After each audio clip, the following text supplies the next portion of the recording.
স্বৈরাচারের জন্য মায়া কান্না কাঁদছেন পার্শ্ববর্তী দেশের রাজনীতিবিদরা, নীতি নির্ধারকরা এবং আরো অনেকে। বাংলাদেশে নাকি হিন্দুদের বাড়ি পোড়ানো হচ্ছে, বাংলাদেশে নাকি হিন্দুদেরকে পুড়িয়ে মারা হচ্ছে। এই ধরনের ডাহা, অসত্য, অপতথ্য এবং মিথ্যার বেড়াজাল নির্মাণ করে বিশ্ববাসীকে বিভ্রান্ত করার চেষ্টা করছে।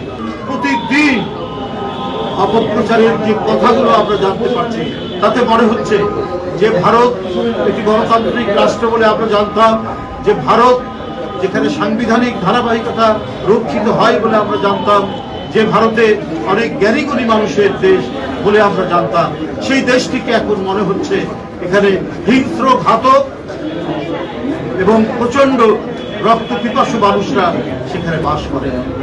সমীরদা, আলোচনার শুরুতে আপনি ইতিহাস স্মরণ করাচ্ছিলেন না? এই তো তার নিদর্শন। ভারত নাকি রক্ত পিপাসু দেশ বাংলাদেশের জন্য।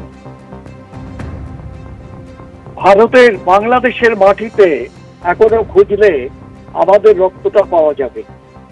ওদের রক্ত কিন্তু আমরা ভারতবর্ষ বসে পাবো না, আমরা চাইও না।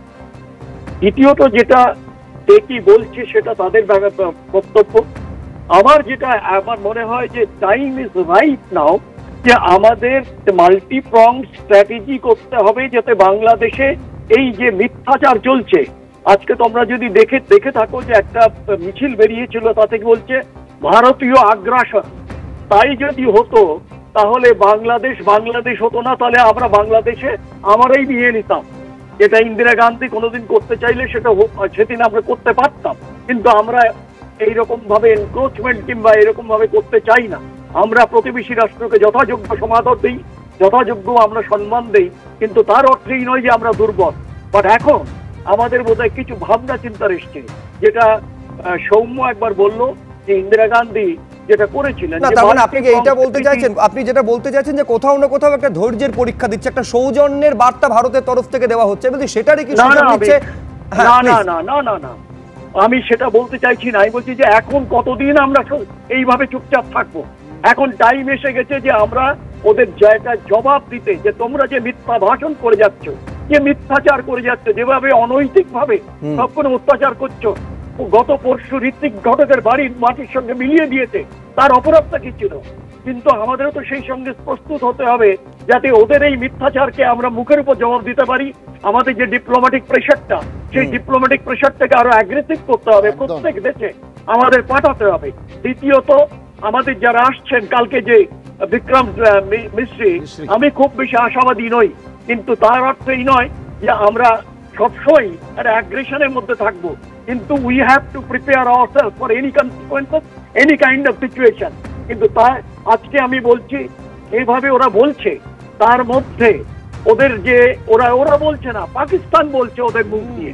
আজকে যেভাবে করেছে বিএনপির যিনি ছিলেন খালেদা জিয়া, উনি মুখ্যমন্ত্রী যখন প্রধানমন্ত্রী ছিলেন, তখন 21 অগস্ট 2004 বোধ হয়, যে কিংবা 2002 যে গ্রেনেড ব্লাস্ট করা হলো,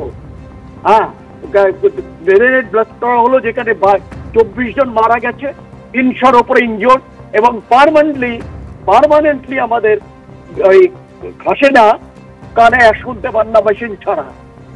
এখন আমার কথা হচ্ছে, দিল্লি জাগো। আর কতদিন?